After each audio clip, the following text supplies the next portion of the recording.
Bismillah, assalamualaikum warahmatullahi wabarakatuh. Berjumpa lagi dengan channel Mas Asikin Official. Masih bersama saya Taufik Asikin.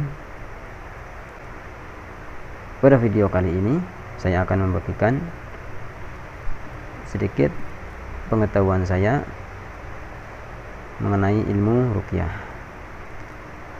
Sebelum teman-teman meruqyah, tentu teman-teman harus mengetahui apa itu hikmah dan tujuan sakit ya teman-teman. Definisi hikmah dan tujuan sakit. Karena apa? Jika kita tidak mengetahui definisi dan hikmah tujuan sakit, meruqyah dengan dengan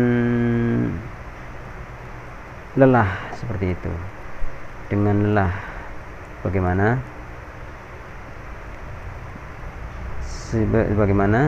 seperti halnya keledai jika diletakkan kitab ataupun buku-buku bermanfaat di atas punggungnya, itu mereka hanya merasakan itu sebagai beban. Tapi jika kita manusia punya akal dan pikiran, tentu kita sangat senang jika diberikan kitab-kitab yang bermanfaat.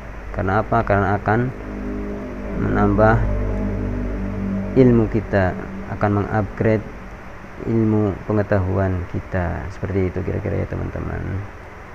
Baik, langsung saja pada materi, yaitu definisi hikmah dan tujuan sakit.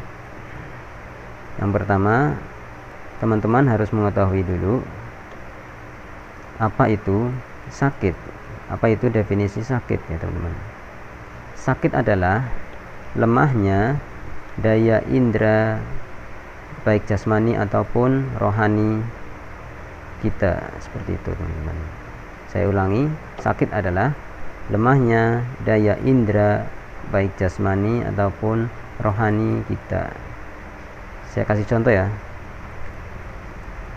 Jika jasmani kita yang sakit, saya contohkan mata kita yang sakit, berarti mata kita sedang lemah ataupun berkurang daya indera penglihatan. Seperti itu ya teman-teman. Berarti mata kita sedang berkurangnya atau lemahnya daya indera penglihatan, seperti itu. Untuk pendengaran telinga juga seperti itu. Jika telinga kita sakit, berarti telinga kita sedang mengalami lemahnya daya indera untuk mendengar, seperti itu. Itu contoh untuk sakit pada jasmani. Yang berikutnya sakit pada rohani. Contohnya, jika kita mendengar suara azan, apa yang kita lakukan? Jika kita diam saja, tidak menunaikan sholat tanpa ada halangan, tanpa adanya uzur syar'i, berarti rohani kita sedang sakit ya teman-teman. Kira-kira seperti itu. Contohnya lagi, jika kita mendengar ada saudara kita atau tetangga kita yang sedang sakit ataupun terkena musibah, kita tidak merespon, malah kita tertawa ataupun merasa syukurin, atau apa namanya, itu namanya hasad ya, seperti itu. Malah mendoakan keburukan atau bagaimana. Itu salah satu contoh rohani kita yang sedang sakit ya teman-teman. Hati kita yang sedang sakit, seperti itu. Jika kita, contohnya lagi, jika kita melihat tetangga kita bisa membeli mobil ya, kita menjadi iri ya. Itu juga salah satu ciri-ciri rohani kita sedang sakit. Kira-kira sudah dipahami ya teman-teman. Saya ulangi lagi, sakit artinya lemahnya daya indera baik jasmani ataupun rohani kita. Ya, baik. Untuk yang selanjutnya, apa sih tujuan sakit untuk roh dan jasad kita, teman-teman? Ada yang tahu? Tentu Allah memberikan sakit itu bukan semata-mata untuk menyakiti kita atau bagaimana ya teman-teman. Begini teman-teman, sakit itu dikisahkan dalam sebuah hadis ya. Sakit itu seperti api membakar karat pada besi, seperti itu. Sakit itu menggugurkan dosa ya teman-teman. Hikmah sakit itu dapat menggugurkan dosa, seperti itu.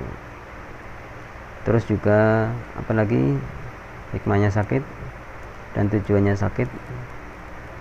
Tujuannya sakit adalah agar kita tidak jumawa atau tidak sombong ya teman-teman.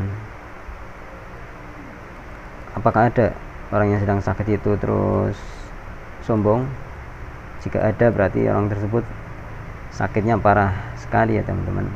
Sakitnya bukan hanya jasmani saja, tapi rohaninya juga sakit. Kebanyakan orang yang sakit pasti lemah ya, melemah, terus beristighfar ya, itu salah satu contohnya, seperti itu. Kemudian apa selanjutnya? Tujuan sakit yaitu adalah untuk mengkonsep ulang roh dan jasad kita, seperti itu ya. Mengkonsep ulang atau meriset ulang ataupun ya seperti HP kita misalnya sudah full penuh, RAM-nya sudah penuh semua, memorinya sudah penuh, jadi kita harus meriset ulang HP kita, seperti itu ya teman-teman. Kira-kira hikmah dan tujuan sakit. Dengan adanya kita sakit, kita akan lebih banyak beristighfar. Dengan adanya kita sakit, kita akan lebih banyak mengingat Allah, seperti itu. Kita akan lebih banyak berzikir, misalnya beristighfar ya kira seperti itu. Baik, oke. Kira-kira itu saja dari saya teman-teman. Nantikan video selanjutnya, video singkat tapi insya Allah bermanfaat.